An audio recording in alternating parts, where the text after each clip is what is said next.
kita hadapi dalam transisi ke energi terbarukan. Itu yang pernah saya lakuin dong.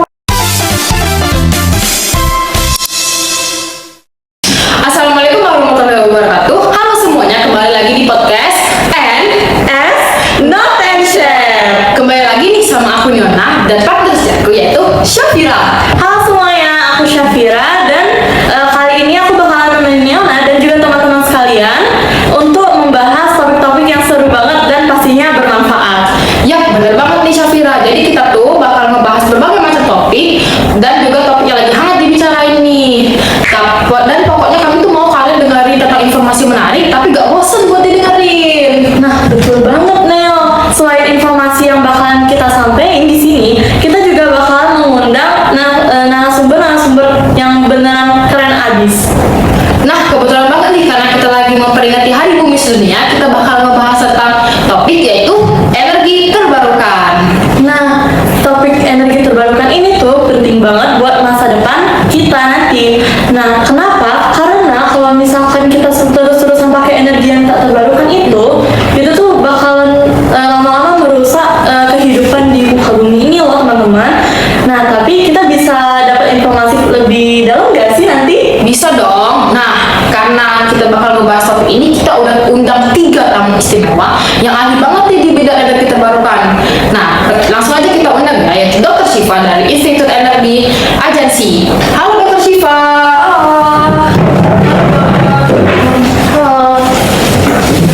Halo semuanya, aku Dr. Syifa. Jadi ya penting banget ya ngebahas tentang energi terbarukan. Apalagi di saat ini tuh banyak banget yang boros untuk energi tidak terbarukan ya. Jadi masih banyak banget yang harus dibahas.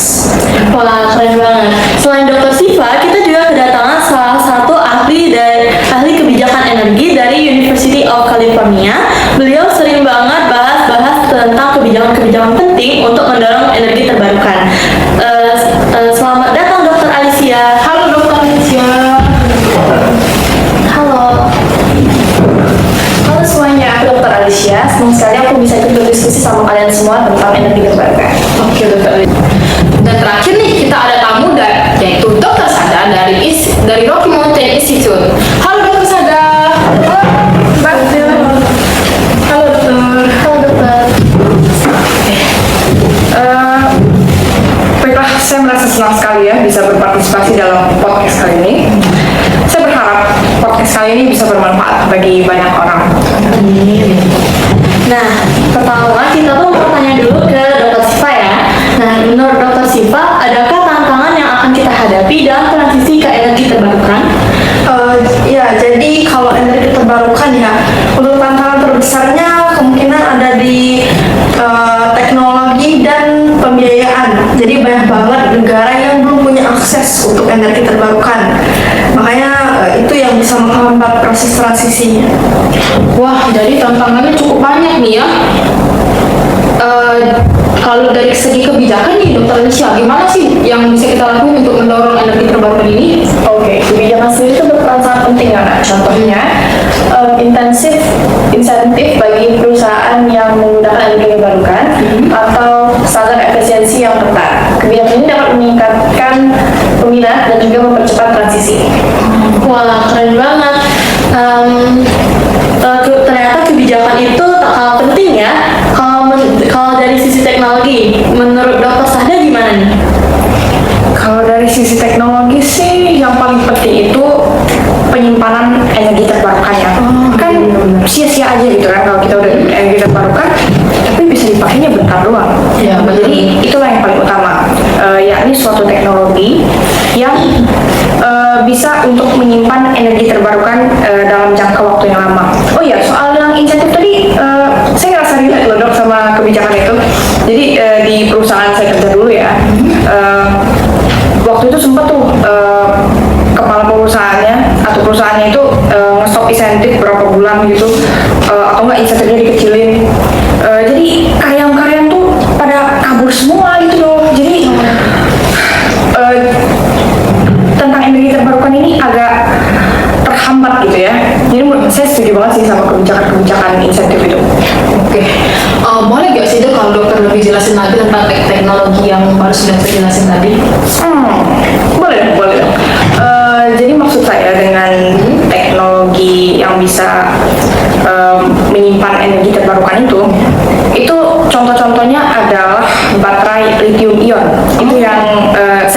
partisipasi dalam pembuatannya.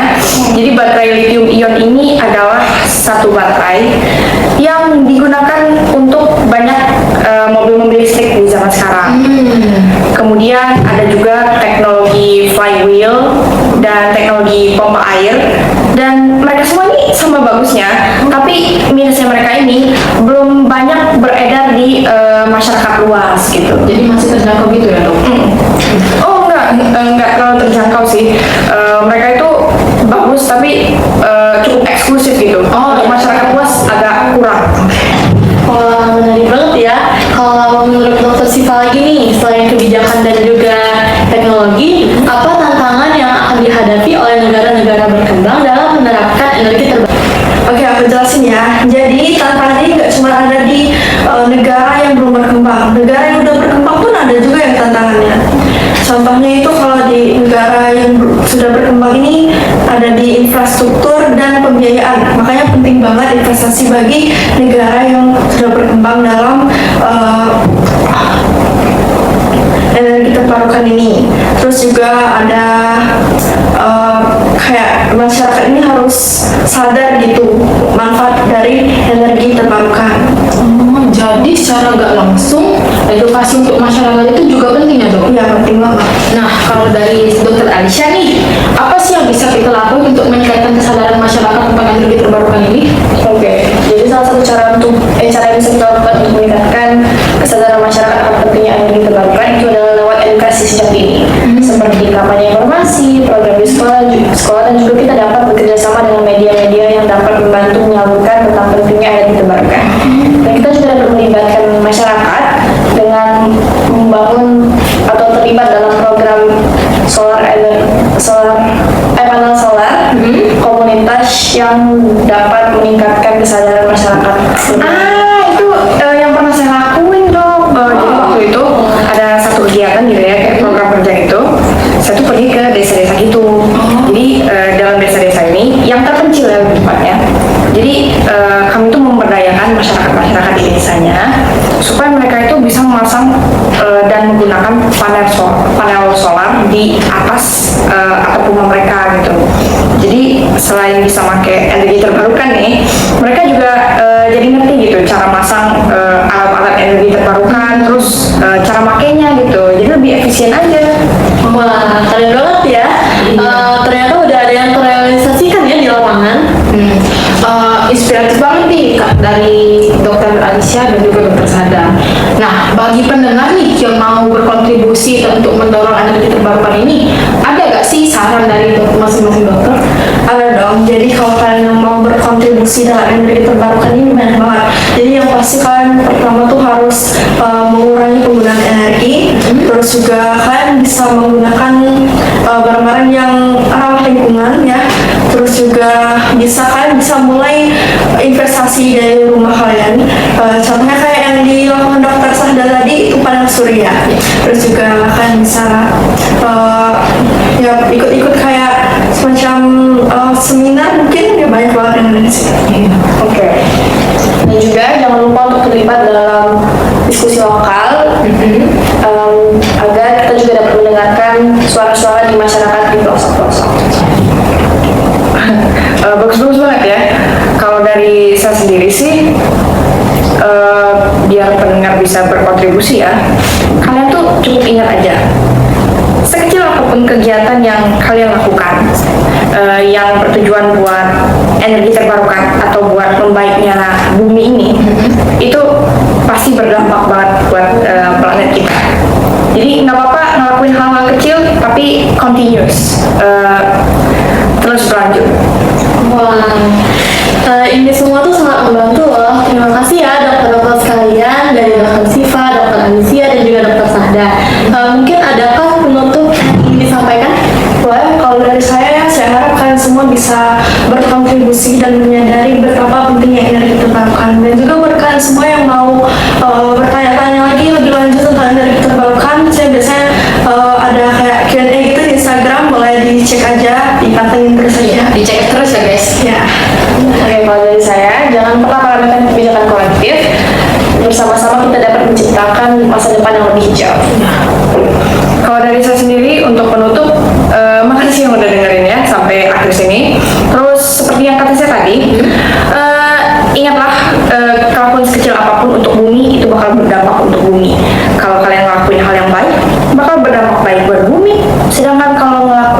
hal sekecil apapun, tapi dia buruk, bakal berdampak buruk juga buat bumi.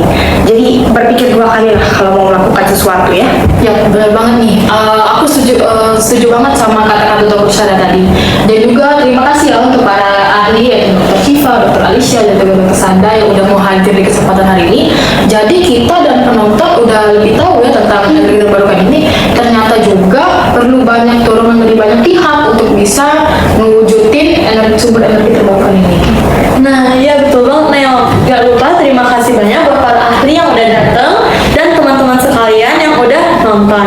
Semoga diskusi yang udah kita lakukan ini bisa cepat-cepat terrealisasikan untuk penggunaan energi terbarukan. Oke, sampai jumpa ya teman-teman di podcast S Not and Share. Jangan lupa untuk Like dan subscribe channel Not and Share. Oke, makasih banyak ya untuk bagi para